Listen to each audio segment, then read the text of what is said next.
How did you start doing this? Do you know what? It was one of those things where I've been coaching for a long time, and I'm a teacher as well. I was a lot of running around. Yeah. And you get to that point, and I don't know how old you are, but I've just turned 45, and I'm just at the point where I'm like, you know what? There's got to be something in this whole thing of what we've been doing for the last 20 years. Like, a lot of people like me have come here and tried to make a go of it. Some lads have done really well in coaching and teaching and different jobs all over the place. So I just figured start documenting it, because sooner or later, and I've started to see it happening now, like, you know, people, they move back, people move on, people aren't with us anymore. So it's like, you want a little bit of something to remember. And I think it's brilliant. Track. I like it. I've been doing it for 2 years now. 2 years. So I've got and it was an idea before. It's always been something. I just don't think I've ever had the time to stop and think. Yeah.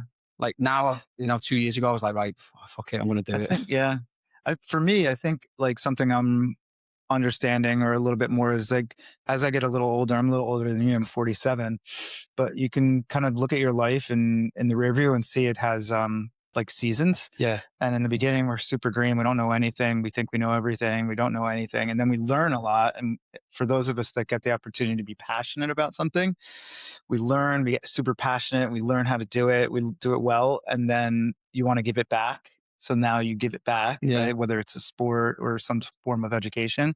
And then you give it back to people in the form of a business. And then the further next phase of that is like, you want to deliver wisdom to people. And I think podcasting and recording this stuff is an opportunity to like memorialize things and provide wisdom. It's a beautiful tool to like take into that journey, because how long can you coach? You can't coach forever. Well, how long can you work with clients for 5, 6, 8, 10 hours a day? You can't, you know, so you have to change like the way you deliver material, and podcasting and writing and books. What a beautiful form of technology. That's a much better way of describing it than I have. Yeah, you're memorializing wisdom, and that wisdom is therefore open and available to anybody that wants to acquire that wisdom. There is a lot of common themes, and it is almost like a teaching tool, different, like you said, passing down just advice and things that have happened, because, and again, people can choose to pick it up or put it down, whatever they want. It'll be there. It's going to be there. Yeah. And like, I'm starting to see that a little bit now. Like I've had a couple of conversations with schools back in England with regards to, there's more to life than what you see right in front of you now. Like a 17-year-old kid trying to tell them, in 30 years, you're going to be doing this. Well, it's a different conversation, and just trying to give them belief. And the nice thing is, I've had about 2-3 people, only 2 or 3, but reach out to me off the back of those conversations, just say, listen, I'm interested. What can you tell me? What can you help me out with? Just broadening people's minds. Fantastic. What it is, but So the way you look at like information now, and then you look at it a decade later, like if you read a book when you're 30 and then you read the book again when you're 40, the information hits completely different. Yeah, and you just pick out different things, and you focus in on different topics depending on what's going on in your life. Welcome to the Crossing the Pond podcast, hosted by me, Gary Adair, where each week our guests will recount their own experiences of resilience and transformation. Whether it's moving to a new country, tackling health challenges, changing careers, or breaking through personal barriers. Today's guest is Greg Lawley, whose European roots run through his family history, but whose energy and impact are very much felt right here in his fitness community every day. Greg is a person whose enthusiasm cannot be ignored, so we dig into how, after various geographical and vocational changes, he's found a way to channel it into something meaningful, helping others become stronger, more confident, and more connected through his CrossFit gym, Bridge Athletics. What's your journey, in just real brief, because we're going to unpack it, but journey to this point, like from North Jersey, English father, American mother, is that right? American mother, first generation. They were Italian. Okay. And then my mother grew up in Greenwich Village, New York. So she's a kind of a New Yorker, that type of speed. And my dad was born in Yorkshire. So totally different type of speed. And he came here when he was 19. So how was that for you growing up? First generation, 2 very different backgrounds. I would say Yorkshire and Italy. I don't know if you've been to both those places. I have. And is there have you noticed the difference? It depends. I mean, if you're in rural Italy, you have that similar like speed and small town vibe and everything, and beautiful culture in Italy, all throughout Italy. So we've been to the bigger cities. We've been to the smaller cities. So it does have a similar reflection to England in that regard. I particularly really enjoy Europe. The beauty that it has to offer. It's got so much more history than the US in a different way, but I really enjoy it. And I got the opportunity to see a lot of Europe because my parents traveled and worked for banks. So they would take me along, and I got some good exposure to travel, which I'm really grateful for. So yeah, there's some crossovers. Yeah, my dad came here when he was 19. I got a chance to go back to England many times. Still have family over there. Yeah. And is it, Um, yeah. but yeah, it's very similar. Like the high school I went to and the grammar school in the town I grew up in was predominantly Italian, but there was a lot of kind of first generation immigrant families, Yeah. whether they're coming from Italy, England, Ireland. That was the vibe in the town I grew up And in. did you ever get inklings early on that my family are? I mean, I suppose in the town, like it was Fairfield. I think, was it Fairfield? You Yeah, said it? yeah, So, okay. yeah. So The town in yeah, the Jersey. town in Jersey. Yeah. So like, and Fairfield is it is Italian. There's a lot of It's pretty Italians. Italian. Yeah, it's pretty Italian. So first of all, how does your dad manage that? Or did you notice your dad managing that as a Yorkshireman Yeah, with a load of Italians or in northern that's Jersey? interesting. Well, if you ever get a chance to meet my dad, which is awesome, great guy. My friends love him. People really enjoy him. He's incredibly outgoing. Right. So talks to everybody. Everybody's getting a hug. So I think that type of father is kind of echoing an Italian essence a little Right. bit. Yeah. Yeah. Because the Italian side of the family, very huggy, very kissy, very, very emotional. And my dad wasn't like this reserved Yorkshireman. He was kind of outgoing and everything. So I know a think he few fit the- outgoing. yeah, Yeah. I know he a few fit the outgoing mold. Yorkshiremen. Yeah. You do? Yeah. Yeah. I know a couple. I know a couple of quiet Yorkshiremen, but I definitely know a Yeah. couple of outgoing Yorkshiremen. His as father well. was the quiet Yorkshireman. He's pretty my dad's pretty outgoing. And you said And still is. You said Yeah. your grandfather he worked down the mines. He did. My So, grandfather yeah, worked in the coal mines, which That's a tough. I kind of use as a tool to make sure that I'm doing my part and working hard, because if we're, working inside a climate controlled environment and treating people well, if I ever get down, like this is too hard, and then I kind of think about my grandfather being in a hole, digging coal. Yeah. So it gives you a kind of a stark, It definitely does. comparison. Yeah, that's a completely different. Yeah. That was a tough school. I can imagine. Very tough school. A I lot can of people imagine. were not doing too well in the coal mining industry. A lot of injuries, deaths. Especially that time. Yeah. Yeah. And then, like towards the 80s, everyone was So I losing kind a of job. I like the essence of my family train, because it makes you think about hard work. Yeah. And the Yeah. lineage always goes back both ways, doesn't it? It's not just Totally. Yeah. And then for you've sure. got your mother. Well, your mum must have been a hard worker. She's living in New York and then Yeah, she was out to the suburbs. out to the suburbs. But I think if I could kind of identify one thing work related to my mom, is that in a time when kind of women were not in the workforce, she took that option to be a working mom, working really hard In an industry that in a degree, going in against the banking. currents as well. Yeah, right. She gave me a lot of stories about how difficult and how kind of, I guess I would use the word like chauvinistic the work environment was back then in the 70s and 80s. So you can see, I mean, this will tie in a lot with what we talk about, I'm sure, but like this going against, like really putting the effort in and really going against the grain kind of thing, like whether it's working in Yorkshire in the mines and that family background, or going up against the male dominated business mindset there's of a in the little bit of city. counterculture in a family, I guess. Yeah. In high school, you were pretty athletic as well, right? Played soccer, I was played decent. lacrosse. I wasn't top notch, but I was, on the upper end of like soccer, lacrosse. Yeah. How much Pretty of your identity at the time tied to that, like being good at something, just being a hard worker, or being good at something? Yeah. You presented that question when we were, looking at emailing back and forth. And I had to think about that. I think being an athlete and being part of a sport was pretty important. There was probably a period of time where I kind of let that go and forgot about it, though, when I went on to other journeys in life and stopped playing group sports. But back in high school, the soccer team was super crucial to us. I also got the opportunity to be part of something called the fitness team. Yeah. It's called the fitness team. And that was really unique. There was this gym teacher, really, like, if you could imagine like a combination of like Arnold Schwarzenegger and like Steven Seagal. There was this gym teacher that he took us into this thing called the fitness team, and it was ran by the Marine Corps. So they would do a Marine Corps competition every year. Okay. And we would meet, must have been about like, I don't know, 20 to 30 kids before school opened. So we would get there super early and we would do stuff like this. We would do like rope climbs, we'd do pull-ups, we'd do jumps, all this like stuff that would get us fit to then do this Marine Corps competition. And I think a claim to fame is that either the second or third year we did it, I was on the B team and the A team had all these great athletes and the B team beat the A team. So our team did better in the competition than the A team.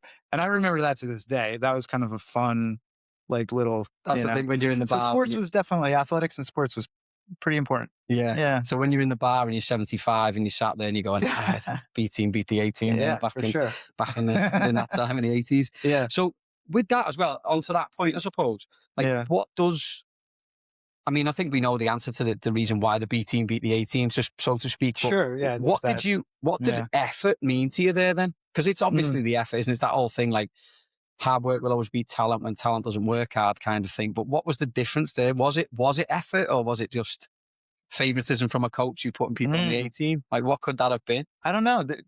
That's a great question. And when you're younger, it's hard to answer those more like deep and meaningful questions. So thinking about it back then, I don't think I would have known. I just wanted to like win. But yeah, there was no favoritism because they put us on the B team. So I think it was a sheer desire to like to kind of just do better than the A team back then. But yeah, back then I think it was more raw back then. Yeah. You know, I didn't put as much mental into the fitness. Yeah, hard work. Yeah. Would that have been West Essex High School? That was. Yeah, that was West Essex. Okay. Yeah. Which is an interesting school. Yeah. I don't know if, this is relative here, but like you have 4 different towns that go to that school, some blue collar towns, some white collar towns, and they all merged together in this like regional high school. And we were from like Fairfield, which is more of a blue collar town. At least it was back then. Now, so when you go to high school, you go to West Essex, and this will happen to a lot of people at different stages. You do have that blend of people. Mm-hmm. Did you notice it? Were you aware of it? Or was it just a case of, I'm just going to get on with it and play soccer, play lacrosse, do fitness team? No, I think I noticed it because I noticed it because as a family, I think we did financially okay. My parents were working in the city, but then there was people in our town that were in a different financial perspective and standpoint. And then you would go to parties as a kid and you'd end up in this house that had like a movie theater in the basement. And you were seeing these disparities, you were seeing these like very stark changes in, access. So I think I noticed that when I was younger. Yeah. Do you think I'm not trying to get too deep too soon, but it kind of sets the tone a little bit.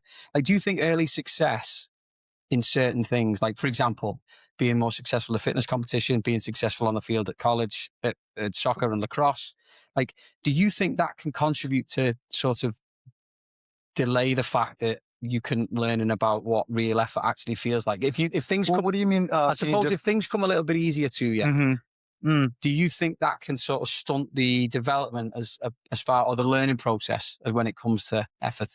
I think where I'm going with it, and thankfully the power of editing will help me, is the fact that like sometimes things come naturally to people, and then they'll hit a wall, and then they realize, shit, I've got to get my act together with it, otherwise I'm not going to be able to progress. Like, did you ever get to a point when you were younger where it really started to become, you were like, oof, okay, I've really got to step it up here and roll my sleeves up? Okay, that's a great question. I think that I can answer that a couple different ways. For me, my personal journey, I would say that I was never like such a rock star that actually happened, that I hit a wall because I was so good, so I got complacent. I would say I was always like just good enough or above average, that I was always working to be good enough to like play on the varsity team or to get time.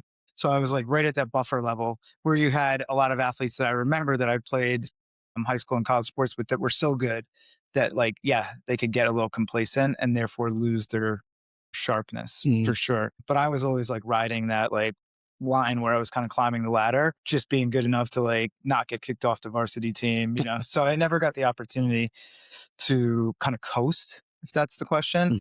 The other way I could answer that is I think that I think our stories start really early. So I think that the stories that we start putting in our heads come so early that we don't even know them.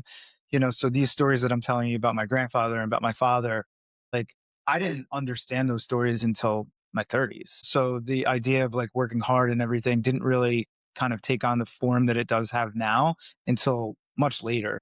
So I think that our stories about grit and about effort and about complacency, I think they start really early. So there were points in my life where I would say privilege did cause problems, and you can go wherever you want with that. And I think that I was able to kind of work around that. I think you kind of answered it in the second part of it. Like, do you think that the sort of the toil and everything that your mum and dad have gone through and their parents before that, it is privilege in a way, but it's more like they work hard so you don't have to, kind of thing. Yeah. That happens a lot now, right? That happens quite a you bit. do realize it. If you're in that situation, you only do realize it later on when you've got to actually roll up your sleeves. I see a lot of kids now that are clearly they're well looked after. You know, they've still got the mindset in certain disciplines, but they are well looked after. And I don't think, like, I tell them stuff in school, and I don't think they're going to quite realize it until they get to a certain point. Whereas for me, yeah, we never really wanted for anything for kids as kids, but we never really got a lot of stuff as kids. So I think I've always had it in me. Like, that's always been my core value: just work hard. I mean, sometimes to a detriment, because some people now are working smarter than harder. And that's a different thing. You definitely answered it better than I asked it, if that makes sense. And I think that another thing you go into when you talk about, like, if you bring this into like professional sports, you bring it into like boxing or any professional sport, like, let's be honest, you see some of the best athletes coming from the hardest environments.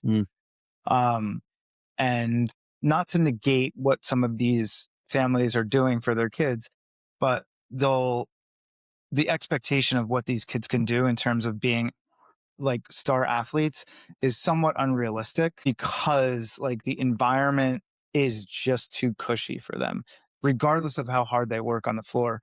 So like, you go to certain areas in certain schools, and I think you'll find some of the individuals, some of the kids are, even if they're working super hard on the floor, the environment hasn't produced enough grit. So I think that's something I see. How do I work with that? Like, the beauty of CrossFit is it's super hard.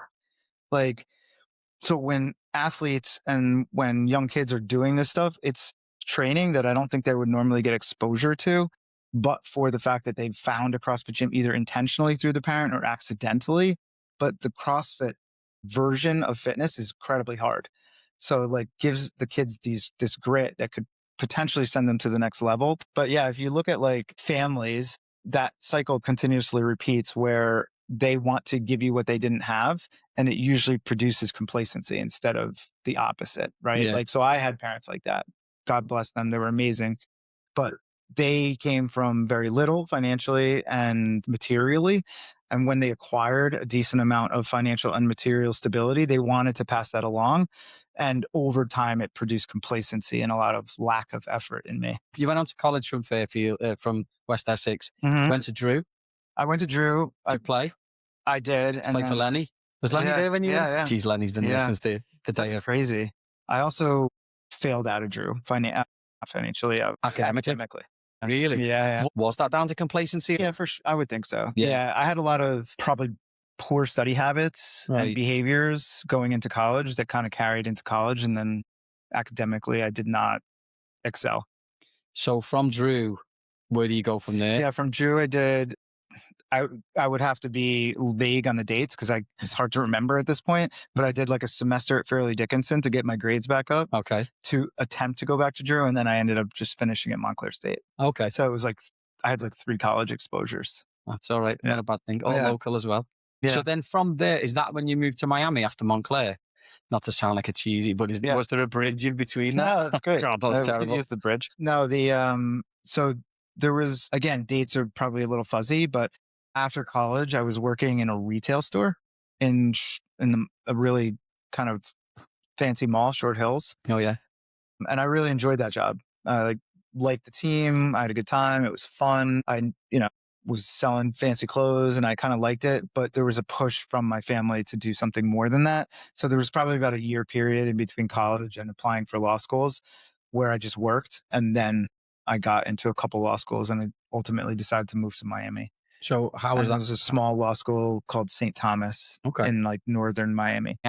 Was that a big move for you? Yeah. As far as... Yeah, it was. And quite honestly, I probably should have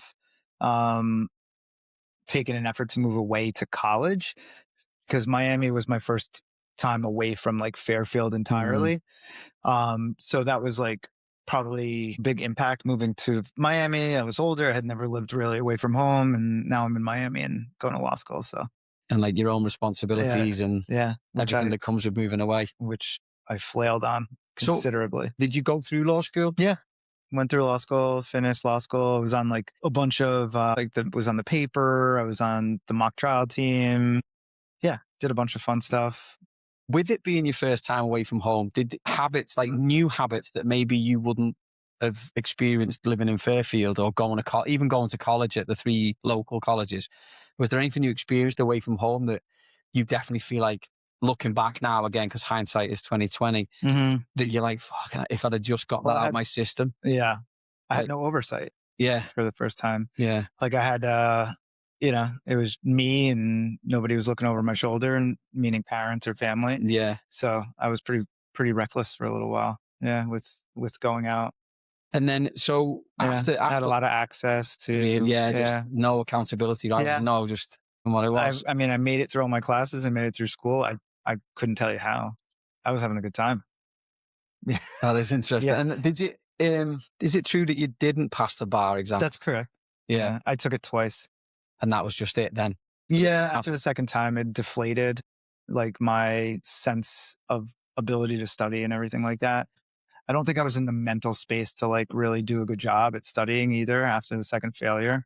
Once you graduated from the law school, then you took the test? Yeah, like in your third year, you're prepping for the bar. Right. So like part of your third year is preparation for the bar. But at this time, you're just... So I took it, didn't pass. And then I was still working for an attorney down there, took it again, didn't pass. Yeah. Did you ever feel connected to it? I mean, I know you wanted to be connected. Was that just something that like, right, listen, I'm working in Short Hills. I'm going to go to law school. Yeah. Connected to... Just connected with like the legal world, like the space. Yeah, did you ever feel connected to that? Like, because listen, what we're doing, where we are now, where we're sat and what we're talking about is completely different from that. Yeah. Like, did you ever feel connected to that space, or did you think it was something that you just thought that you thought that you had to do? I want to take a second to answer that question, because it's a quite a good question. And I don't want to say yes or no. I would say there were definitely parts of it that felt like would be valuable for me. I don't know if I was ever able to distill it and hone it down into something that would be effective for others, meaning what my career would bring others. There was never a sense of that. So I think that while I'm a good communicator and I could speak clearly, find arguments and find, flaws in things or look at things analytically, these are things I was definitely good at. And I knew I kind of excelled at looking at things analytically. I don't think I ever found how I would be the catalyst to therefore benefit other people. And I think if I had found that, if I had found that connection of how my career, my existence would benefit others, I probably would have taken it again. I probably would have studied more. But because that disconnect was there at that time, and this is hindsight, if I had found the way for the legal world to be a catalyst for me to do something better, I probably would have stuck with it. But I was confused and probably frustrated that I wasn't, on the cycle to pass, that probably lost its luster for me. That in conjunction with wanting to be an entrepreneur and be my own boss, which you can as an attorney, a lot of them do it. And in conjunction with like my time in Miami kind of running too long at that point. At that point, it's like, okay, that's 5 years at this point. Now I stayed another 3 after that. Like I was like, I got to get to. And you're solid. You're in the city. I mean, Miami will grab hold of you quick. Oh yeah, it was great. I can believe it. Yeah. Grabbed hold of me a couple nights. And that also takes I'm sure you were working with people who were just on it, focused, get through it. Yeah. Get qualified. The one thing that I left law school with, well, many things actually, was some really great friends. One of which I'm going to his wedding in a week or two in Miami. Really great resources in terms of like the people you meet throughout law school, and then like really refining analytical thinking, really thinking in a way that I'm not sure everybody gets an opportunity to think. Like, how do you look at problems? How do you analyze things? How do you perceive them? What does both sides of that story look like? So law school delivered so much to me in terms of like just those 3 things alone. Yeah. So to analyze after the fact, what did rebuilding look like to you? Was it just a case of, right, okay, failed the bar the second time. I can't find that connection with the law, the law community. loyal community. Yeah. What did rebuilding look like to you day to day? Did you move straight back up? Did you? Yeah, great question. And it's an interesting thing. Sitting here today, I could look back on that period and explain it to you in two sentences. But the reality was it was much more difficult, much more volatile, and much more challenging than two sentences would give it weight. But I would say after the second failure and still continuing to work down there, I was probably not in the healthiest physical or mental space, doing things to my body and to myself that I could have caused like long-term harm. And then I think it was like around 2009 or so, my grandfather was getting sick and I was flying back and forth for holidays all the time. And I was like, I think I'm kind of done with this. This is my opportunity to go back home, see him before he's, passes away. Mm-hmm. So if I remember correctly, I started talking to family about kind of moving back. What would that look like? We owned a place in Florida. Should I rent it? And I used my mom and dad as a sounding board for that stuff. Still do. And I decided to move back before I did. My grandfather passed, but then I moved back. The idea was to take the New York bar and try again, and then work in the city. I got a couple different jobs in the legal space as I was thinking about that.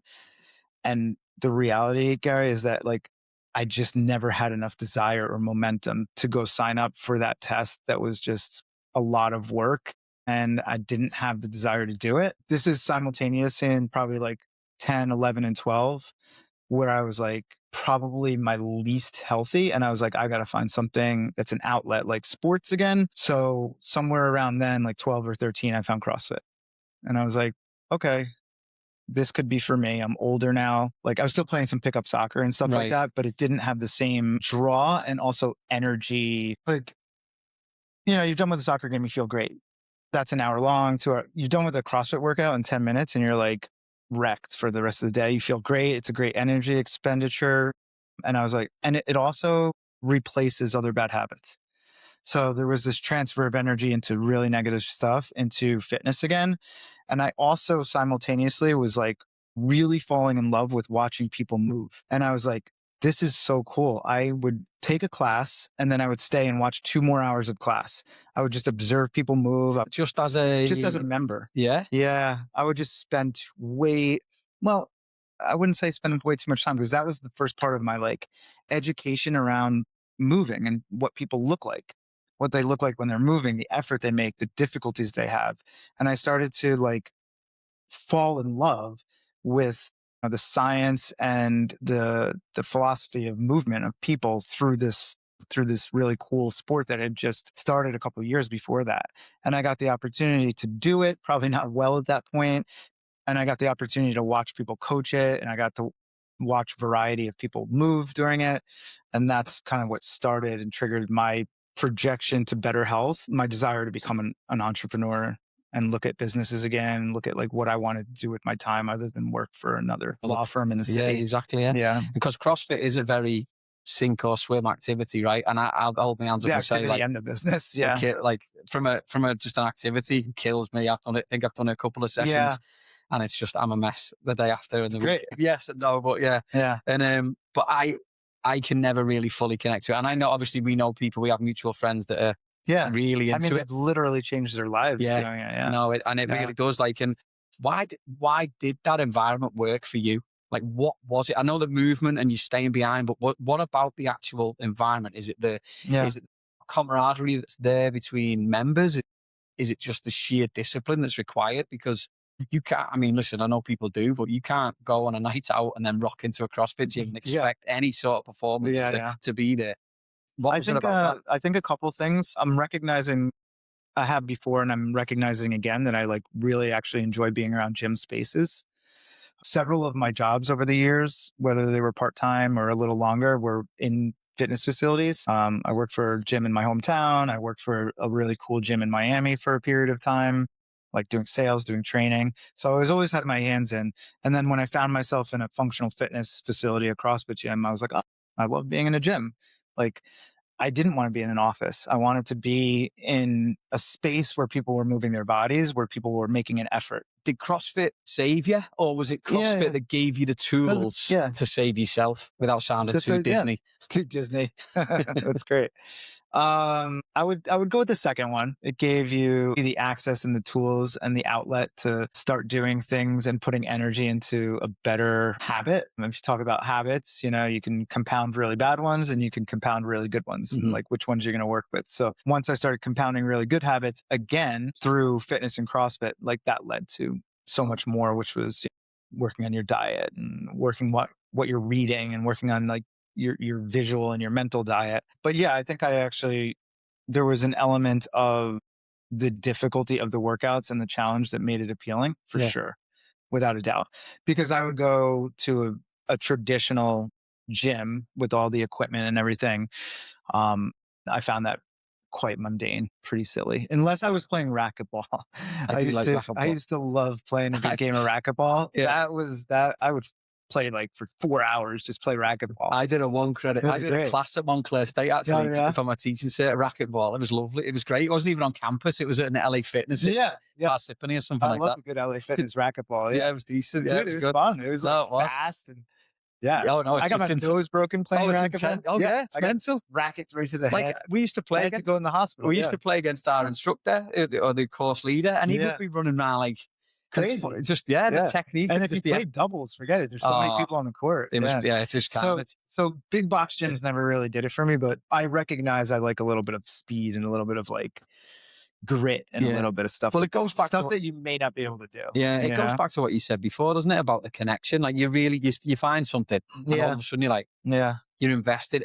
So, and you talked before when you talked about the law stuff about you couldn't connect the dots between how can I help somebody out? How can I help people out in the law firm? That's a very specific moment that I'm having with you right now. That like I've told that story a couple different ways, because you try to make sense of your past, right? We're always doing that. But that's a pretty clear picture of why I couldn't get momentum on the legal front, is because I didn't understand how I could benefit people other than myself. Yeah. And I think something that's ingrained in me probably could come from my father, could come from my mother, both, or just personal to me, is like, I want to be a catalyst for other people's improvement. So you go the next step. Not only are you starting to harness it and understand it and really enjoy it, you finally have this connection. You understand what almost like a purpose. You understand what your purpose is at that point. How does that purpose then become a reality? It's crazy when you have if this has happened to people out there, it's amazing that clearly it seems like it's happened to you. When you get an idea in your head that there's no way that you can't do it, you literally do anything to get to that particular goal. And you don't even know you're making like the smaller choices to get to that goal. Sometimes you just do them. So not wanting to be in the legal space anymore, being involved in CrossFit gyms, being members of CrossFit gyms, and then wanting to coach was the initial, like, I guess, match that struck, right? So I wanted to coach. So I started figuring out what it would look like to coach again, because I didn't know really, like I could have went and maybe coached another sport, but I didn't really understand how to coach CrossFit. So there was that. How do I coach? What do I do? So somebody who's kind of high up on the CrossFit education spectrum, I asked them, and they had a gym down, I should remember, but it's like an hour and a half from me, like close to Edison. And he's like, yeah, you could come shadow some classes. So I would drive for free after working in the city, drive down to like past Edison to shadow like 2 classes from this guy that I know was a good coach, just so I could start to understand. And I'm looking back on that, that's insane, right? You're like working in the city, coming home, getting in the car, driving to Edison, coaching 2 classes for free, and then driving home to do it again the next day. So that was really the start before the business, was like, I need to understand how to do this and how to deliver it well.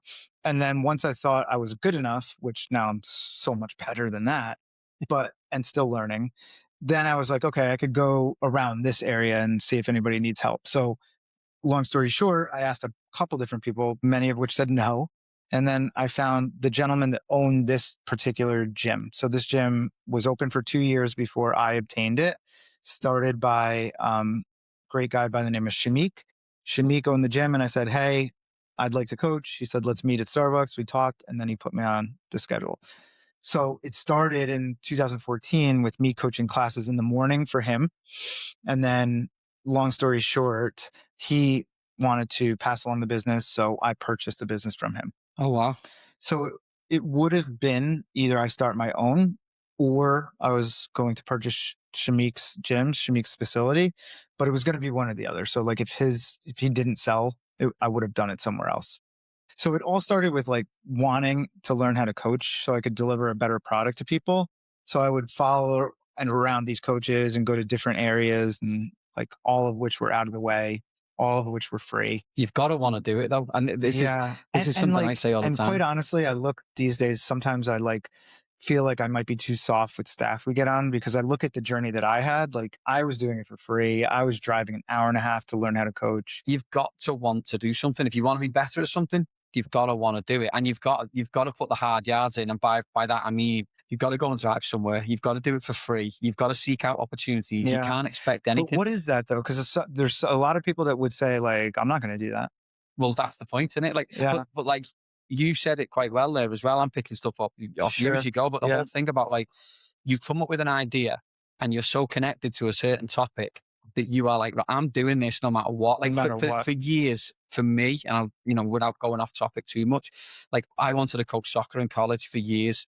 And, finally got to the point when I was doing it, I was earning nothing. Like I was basically killing myself financially, credit card debts out the wazoo just to pay bills and keep myself above ground just to get that experience. Listen, I don't do that anymore because I got to the point where financially it wasn't viable for me and mentally I was shot. But I found other things to do. And then I also learned that I still want to do things. Sure. And I'll do them for free, but it has to be a secondary form of income. So anything I do, I mean, the amount of stuff that I do outside of my actual job is crazy because I am interested in stuff and I will make the effort. It's beautiful. Don't make any money doing this, but in 10 years time, you can look back and you go, I'll have 1,000 conversations. Have you drawn that dot yet that this is something that will benefit and educate others for years to come? I'm starting to see flickers of it. Absolutely. Yeah. And that's what listen. I think that's the information that I have now that will allow me to do the next things, is that even if it's tough in the beginning, or even if I have to do it for free in the beginning, if I could marry that, like this is going to be an amazing tool for me to get better at, but also an amazing tool to like really reward others through some type of information or some type of benefit to them. Like if it goes beyond me, I could quickly say I'm okay doing it and suffering to do it. Yeah. So that's something that like from our personal conversation, I'll thank you for. You asked a question that prompted that. And now I have like a new like piece on my fire, which is kind of cool. It's great. Yeah, Greg, you're making me sound like I know what I'm doing. Yeah. This is really good. It's fucking great. I'm gonna write that one down. But yeah, so all right. So to come back to Bridge Athletics, you've gone from an early number, lower numbers at the beginning. And was it right you're saying you're around 200 members now? Yeah. Yeah, just shy of 200 with like kids and personal training and So with that membership, which is great for a smaller space, like you say in Montclair, what matters more to you? Is it the consistency that you put out or the intensity of the training and everything else? Or is it like what matters more to you with these 200 members now? Wow. So in terms of the product, in terms of like what we deliver, I think the intensity is really good for them. I think there's a narrow pool of people that are going to really like CrossFit, and it's okay that your market is narrow, because it means if they're here and they stay here, that's where they want to be. They're not finding other things. So I think the product of CrossFit and these types of workouts and this type of challenge and the level of intensity is good because it's specific and therefore it'll yield a specific market. But obviously, like running a business, it's been 10 years. Consistency is huge. Like we rarely close. We're open 7 days a week. We run a schedule, which maybe people understand or not, every day. If staff doesn't come in, my Annie, my significant other, and I will cover that class. We prioritize the business sometimes over our own well-being. Not sometimes, often. So the consistency of, people know it's going to be open. People know if it snows on Saturday, the chances are I'm going to open because like, I like that. I think it's fun to be the only place in town that's open. I like that. So like the consistency of having the door open and having a schedule that has barely flickered in 10 years is pretty awesome. But the intensity of what they do in the doors is also important. So I don't know if that answers your question. No, it kind of does, yeah. But I think the consistency is the main thing, isn't it? Like, and I think this will lend itself to a lot of the other questions that maybe pop up is Sure. the fact that it's gonna snow like crazy this weekend, allegedly. If you're open, might get 5 people through the door, but for those 5 people, Yeah, it's the best hour of their day. That's the best part of the day. Yeah, and awesome. if they don't have that, then it might affect them different way. Yeah. What if you get a new member, for example, a couple of new members? Do they come in on recommendations, or do you get walk-ins who just come in expecting? What are when they first walk in? What are the preconceived notions about CrossFit or about what they can do or can't do? Yeah. Okay, I could answer that in a couple different parts. So people come to us a variety of ways. Mostly word of mouth is probably one of the bigger ones. Digital marketing, whether it's social media or like email campaigns or another, and then like other local businesses recommending you is another form. And then my personal word of mouth, like I try to tell it to everybody, like you should come in for a workout. I think that what I've noticed with people is they generally underestimate themselves. I don't know why, but for when life kind of weighs people down, they lose sight of their capability and they get very kind of narrowed into what they think they can't do instead of what they think they can do. So the mind starts to develop limitations for people and then they start to believe those limitations. And what we do beautifully is we help them see through those limitations if they're willing to get through the first like 30 days. Because the first 30 days is like really, for a lot of people, it's not working through fitness, it's working through their identity. You have to like help them shatter their old identity so they can begin to formulate a new identity. So that's what I've seen mostly is people come in thinking they can't when I know they can. And really, we're just taking a hammer to that old identity and we're trying to help them foster a new one. What I like to do, and I try to have all our coaches do, is call people athletes instead of either their name or, member or whatever. Because if you start to refer to them in a way that even sounds foreign to them, eventually they're going to start to maybe consider it and even better, believe it, especially once they start to do things they're like, oh, wow, I can do that. I can do that. Like, and the scale is sliding for everybody, right? Like what a 65-year-old can do versus a 30-year-old or somebody who's coming off of some type of illness, whatever it might be. Everybody's like, I thought I couldn't do that is different. And we're really good as a team of like a dozen or so coaches at like seeing opportunity at a wide range of capability, from like soccer young athletes that are super fit and could do a lot of stuff to like my dad who, can do significantly less than he was able to do 10, 15 years ago, but you can still empower them. So yeah, that could be another little tidbit. Yeah, Like shattering people's identity so they can rebuild a new one. It's a good point. It knocked out about 3 questions that I had, which is decent as well. You talk about people coming in with a belief of themselves. This is what they need to do. And then you're shattering that belief in a positive way. For you personally, have you got any success stories early on where you immediately shatters that belief or increases that belief that you had that makes you think this is exactly why I stepped in here to do this? You mean with our patrons? So say for instance, so you talk about this thing about empowering people and helping people and having a connection with CrossFit and what it can do to help other people, you personally. Can you remember some of the earliest moments where somebody has done something, so a client has come in and basically outperformed, punched way above their weight, did something that broke down a barrier, and you've gone, that's exactly what I'm talking about? It happens far more than I can even like record it anymore. So yes, it happens. I can remember some of the early ones. I can remember some of the recent ones. There's probably one happening right now as we're talking with a brand new mom, female athlete. She hasn't worked out in years and she's 10 months. Her kid is 10 months and she hasn't done anything. So it's literally probably happening right now where she's like understanding that she's safe and she's okay because we've developed such a compassionate but intelligent coaching staff, and she's working with one of the coaches right now. So it literally happens all the time. Like specifically before you and I talked, I was working with a gentleman, older guy who I've worked with and who's been a member for years. He was unable to put weight on his right knee and move his left shoulder 6 months ago. And the stuff he was doing with me just before we spoke is wild. Like Yeah. doing kettlebell swings with a kettlebell that was heavier than what I use today. Like, and he's 60, mid 60s. So a new gentleman who I can think fondly of came in with posture that you would look like, oh yeah, he's probably been working at a desk for like the last 20 years.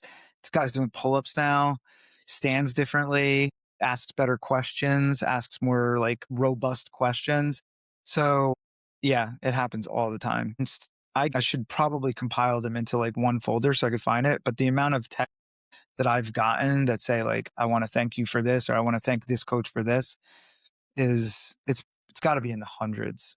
That's nice though, isn't it? Validating. Yeah. I get a couple of those every now and again. It's really like I nice. listened to that and I did this because you said, or because somebody mentioned that. It really does. It really just makes it worthwhile, doesn't it? Absolutely. It's a nice touch. Yeah. It absolutely. What do you do with your employees to sort of give them a belief of that they can do it, or this is something that maybe they want to do? So the right ones kind of already know, right, to a certain degree, what this means. So that's a cool thing because a lot of times they're involved in the space already and they're either previous athletes or they've been doing CrossFit for a while. So there's like a good nugget of like that awareness already. I think that something I'll say for myself is one of the arenas of business that I didn't realize I needed the most improvement was like how to be a better manager right, and how to be a better leader. And I'm still working on that to kind of show up the best I possibly can. I've had some failures in terms of work relationships, and I think they've all taught me what I could potentially do better or ways I was trying to empower that weren't conducive to making coaches better. So I think as we move forward, the ability to have frequent and honest conversations with these coaches about what they're doing and show them that they're empowering others is one of the best ways to do it. Letting them know they should continue to refine their craft and educate themselves is another way to do it. Showing them personally that you're doing it and you're not just owning a business, but not really believing in the product. Like I do it 4 to 5 times a week. So it's like through many different avenues, will you show them and empower them that they can do this and are really bringing, a great opportunity to other people by coaching and by coaching athletics and specifically by coaching CrossFit. So we recently got a great Google review. You share it with all the coaches. You show them like what you do matters. And in terms of my personal improvement as a manager and as a leader, I want to do more of that, more personal connection. Sometimes giving feedback is really challenging and it's crucial. So finding the best possible way to give feedback to your coaches so they know what's good and what's bad and doing it frequently and not, I used to bury it. I used to just hold on to it and give all the good stuff and never give the bad stuff. And then it would pile up and I would just kind of implode. You kind of doing what you said at the beginning there. You're pampering them a little bit. You don't want them to go through what you've been through. So you're giving them all the good stuff. But the reality is they have to hear the bad, don't they, as well sometimes? Because if it's done in a way that's constructive, but at some point you have to give them a little bit of a knock to give them. You have to, otherwise they're never going to learn. And do they really know the quickest way if they're good at something? If they're just getting told they're brilliant all the time? I will say the challenge sometimes becomes that there's so many things to do that you do start to bargain for time to be able to do everything. And when a business gets to a certain tipping point, you're like, okay, I can't do everything anymore. It's too much and you're not going to do it all well. And then you have to figure out how to systemize the business again in order to say like, okay, I'm going to focus on coach development. I'm going to focus on, membership relations. I'm going to focus on, the business side of things. I'm going to focus on the marketing. So if anybody has a sense of what it feels like to run a business, they might know like there's a long period of time that you literally do everything. You're doing everything, every single thing, like from I'll wipe the toilets down. And then immediately from wiping the toilets down, I'm giving feedback to and coach development. Like, are you and you don't get to choose. You're just doing it. Yeah. Are you at a point yet where you're ready to relinquish some of that responsibility? So it's a great question. I already have. We have like We have a couple coaches that are doing some fantastic stuff that lifts a lot of weight off of my back and Annie's backs. We have relinquished a lot in the past couple of years. We've explored trying to have a full-time manager, and we want to continue to do that because it hasn't happened yet. But I think the next iteration of the best version of this business is to have somebody that has a direct contact to the coaches and the members, that is a separator between ownership and everything else has to happen. Do you think that's an age thing? We talked before about the sort of maturation and passing on that wisdom. Do you think that's the next step now, where you're coaching coaches to a certain point, but now you've got to pass that on to somebody else obviously you're overseeing it. You've got the oversight on everything, but you're passing it on to somebody else to sort Absolutely. of push them It's an forward. age thing. It's also, for me personally, it's a desire to create more. Yeah. Do you know what I mean by Yeah. that? Like to create something else, to create another avenue or another catalyst, whether that be another business or another like platform or something like that. So you can't create something new without creating some space for yourself. That's fair. It's a good Yeah. answer. All right. A couple more for you. I know I Yeah, don't want to keep you right until the button. So this made me laugh when I saw it. You've got all sorts of other things going on as passions, I suppose, like scuba Yeah. diving, jiu-jitsu, flying planes. Mate, don't get me started. I love planes. So Really? oh my God. I can't fly them, but I love them. I just, you talk about movement and watching people.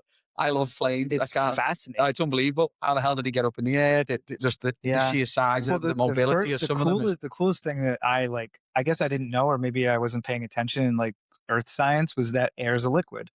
The thing, until I started getting the opportunity, which is a blessing and such an amazing opportunity to learn how to fly and to fly planes at a very like basic level. No, of course, I'm like student pilot, and is that air is a mass. The plane is not magically floating. It's in the air. It's in a mass of air. And if the plane is floating in the air and the mass of air moves to the west or moves to the east, the whole thing is moving. It's a liquid. And like when you picture the air as you do the water, because I've been in water so much, and you're moving in the water back and forth, you're like, oh, the air is just molecularly different than the water, and you're shifting and moving in the air, but it's 3-dimensional. And it's like, wow, that's so fun to kind of like work your brain around, and how amazing like the wing and what the wing does and what power does and physics. And I'm like getting super, super, super, super excited about like learning more about that. What draws you to that? What draws you to sort of testing the limits? Is it about control? Is it about curiosity? Is it just about learning who you are in certain situations? Because again, and it's pressure situations, isn't it really? Whether it's the discipline of jiu-jitsu, it's the being underwater, scuba diving, or it's being up in the air, flying planes. Yeah, I would say you hit on a big one, is curiosity. Another like kind of value of mine is always being a student. So there's this, I guess, mantra that I've told myself that if you're not learning something new, you're likely forgetting something old. Like you need to be feeling uncomfortable, because being new and learning something new does so many things. It humbles you. It makes you ask better questions. It connects you to someone that's a teacher that's better at something than you. Generally, that learning of something new correlates to other things you already know. Like there's so much that correlates from like learning how to fly to learning how to be in the water with your body, either whether it's surfing or scuba diving. But like being bad at something or being new at something is absolutely crucial to being like, for me, to like living a great life and to staying enthusiastic and having something exciting to deal with and a problem to solve, learning how to study for these things and learning how to like, have a goal. A goal is to take my wife and fly her up to Vermont, right? Like that's a goal. How do I get to that goal? I got to break it down into a million small pieces and then figure out how to get there. Whether she comes or not, it's a different story. I could always take a friend or you or whatever, but like that's the goal, is to take somebody and fly them across the country or north. And like, how are you going to get there? Are you going to do it? Like, it just goes back to like, okay, I'm going to buy a business. How am I going to do it? Am I going to get there? Am I going to flake out on this? Like, it has so many things that's like important about learning something new. To me, like if somebody doesn't have something that they suck at that they're working on, that's a problem. Like you got to find stuff. You're right about Even, humility. it could be something small. Like it could be like, I'm going to learn how to like finger paint. It doesn't need to be this grand thing. It can be something small. I'm going to learn how to knit. I'm going to learn how to crochet. I'm going to learn how to woodwork. Like it could be anything, but I think there's something human about being not so good at something and to getting better at it. Yeah. Don't disagree. And it cannot end, at least for me, it cannot end at like in your 30s. No. Because then you get real stiff. Well, it's this constant transition to something else, isn't it? It's like you do this and it's a gateway to this. And then you do something else and it's a gateway to this. Great understanding. That's kind of the thing. Like I will wrap us up like shortly. We're good. But if you think about your journey, right, from Fairfield, a couple of colleges, down to Miami, doing law school, now being a gym CrossFit owner in Montclair, it's not a linear pathway, is it? And I've just pretty much said there's a lot of turns in the road. But when did you stop thinking that life had to make sense on paper? If that makes sense. Do you know what I mean? Does that make any sort of sense? Yeah, like your typical like you see all the time. Hey, like do this. Yeah, I'm going to law school. You could have killed yourself in law school by going and doing it, and just because, well, that's what I'm doing and that's what I want to do. I did it for years. Like I thought this is what I wanted to do in the college sector, and I finally got to the point. It was like, okay, now I'm going to turn right here and go over there and do this thing. I think I knew earlier than I decided to follow that feeling. So I think I knew in my 20s that it didn't have to be the way everybody said. I started to question a lot of things, and I questioned those things to a degree that was probably so intense that I had to bury them with ineffective hobbies like drinking and other things. So I think I knew very early that like what everybody's telling you to do wasn't for me, at least, and that it didn't have to be that way, that you can kind of write your own journey and you can explore things, and you don't need to work a 9 to 5. Like, and the whole like, I'm going to work until I retire. And then I was like, that makes no sense. Like I think I knew that in my 20s, but you need some courage, and I didn't have the courage to follow it at that point. And I was also probably suppressing some of that with poor behavior. So I think I knew pretty early, probably in my 30s. Yeah. I wish I would have been my 20s, but it was probably in like my mid 30s. I was like, I am not following this path. This is ridiculous. Yeah. Yeah. No, that's fair. I'm not like going to put money in a 401k and then be 70 in Florida. Like that's not. No, that's. I can't see that for me either, to be honest with you. It seems like a kind of a miss for me. So you go back to 18-year-old Greg, or anyone for that matter at that age, like what advice would you give to someone who may be stuck on a path that looks like it's supposed to be the right thing, but doesn't feel that way? Yeah. I think I would say maybe try it in small doses. Like see if there's a way to fractionalize what you're envisioning that you want to do that you're not doing. So instead of it being this big thing that you need to make this huge, kind of left turn, just take some small bites at it, somehow figure out a way to like fractionalize that idea down into a smaller bite. It could be anything. Like if you want to go, if you're working a 9 to 5 and you want to be a soccer coach, maybe you coach on Saturdays. Maybe you explore it. So you don't just wonder if it's good. You're actually getting a bit of an actual taste of what it might be. So that could be one way. I think another thing that I would recommend to myself or to others is like build up your courage. Yeah.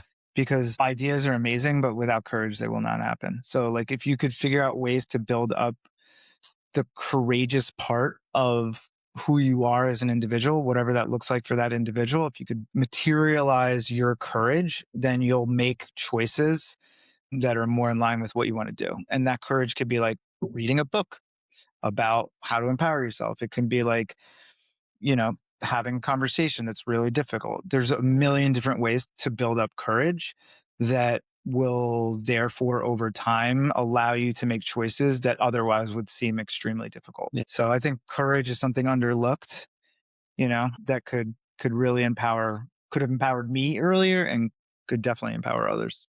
No, it's good. It's really good. What version of yourself are you most proud of? This might be a little bit of a loaded one. Are you more proud of Are you more proud of the one that you are now, the successful, call it successful CrossFit owner, or are you more proud of the person previous that just carried on going and carried on starting over, that carried on reinventing themselves? Or is that person the same person? You answered it. So you answered the question, but I could go a little further. So, I'm proud of like both those people are the same people. I think what I'm mindful of is not like getting complacent now and being like, this is it, because it's not even close. The idea to continue to be a novice at something still exists within me. The desire to create something else that empowers myself and others still exists in me. And I'm not going to create excuses not to do those things. I'm going to find ways to do them. The other thing that I would say is I've had to face a version of myself that wasn't the greatest and become friends with that individual and friends with that, because I've seen in my observation a lot of people that overcome, whether it be some sort of substance abuse or some sort of poor behavior, and they will make an effort to kind of blacklist that version of themselves and not talk about it. And for me, what works is being transparent about that person and being transparent about the fact that I've embraced that version of myself. So maybe it sounds a little cheesy to end on, but like I like all versions of myself. I like the version of myself in high school. I like the version of myself in college. I like the version of myself in law school, though he was nuts. And I like the version of myself now, because I think that understanding will make me like the version of myself 10 years from now too. It comes back, and before we finish, but it I comes want to back like, to the I want to feedback. like my 50-year-old self. I want to like my 60-year-old self. Yeah. And if I don't like my 20-year-old self, how can I like my 60-year-old self? Yeah. No, I don't disagree. And also, you wouldn't be your 40-year-old self if you didn't look and reflect on your 20-year-old self, but you'd still be a Reflection 40-year-old is such version a of it. powerful tool. Yeah. That's another beautiful tool, Gary, about like podcasting and about recording wisdom down, is that, there's some danger in me memorializing the version of myself that we're talking about up until this point. But I could look back on it and get some great data and some reflection on like who I was, so I could look forward and be proud of the future. Like, so I think, yeah, being kind of content with all versions of yourself is a really like lifelong journey. Yeah, no, agree, 100%. Greg, thanks very much. Appreciate it. Appreciate the time. I've got a couple of quick fire questions for you. Yeah, Which are a little bit fire questions. out of pocket, quick fire questions. Yeah. One place in the world that you still want to visit? I can only say one. Yeah, one. Yeah. Sorry, mate. Okay, I'll go with Australia, like New Zealand, Australia. Yeah.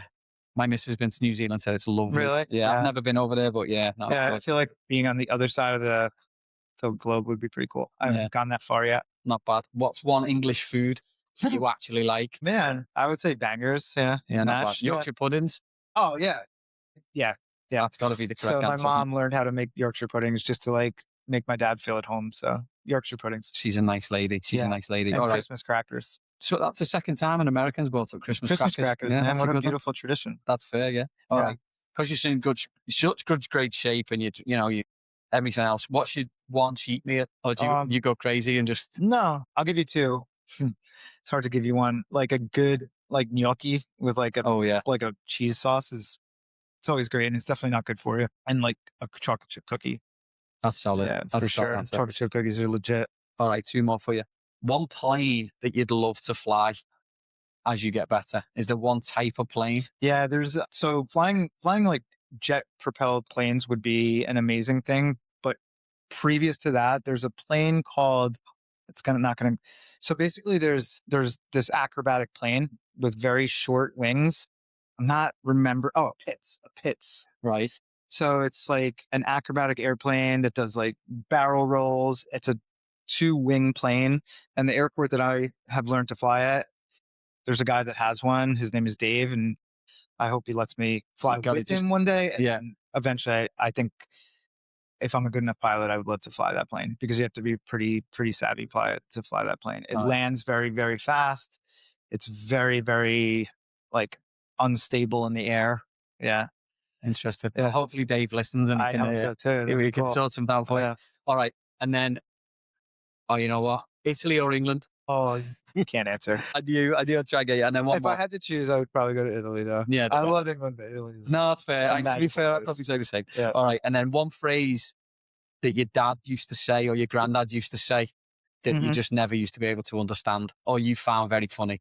Something my British family would say all the time is our, like our, Mary, our, our. And my grandma would say it, our this, our that. Yeah. But I didn't realize she was saying our Mary. She was saying our. And I just thought she was like a pirate or something, like our. That's fair. We say that all the time. Mary, our Gary. Yeah, our Gary. Yeah, our top. Yeah, it's a very like northern England. Yeah, that's It's fair. nice. It's beautiful. That is fair.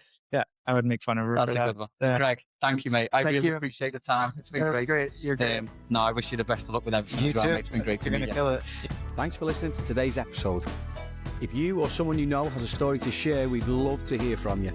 Reach out to us via our socials or visit www.crossingthepondpodcast.com to get in touch. Please be sure to subscribe, like, or leave a comment if you can. Thanks so much for listening, and we'll see you next time. The Cross Pond Podcasting.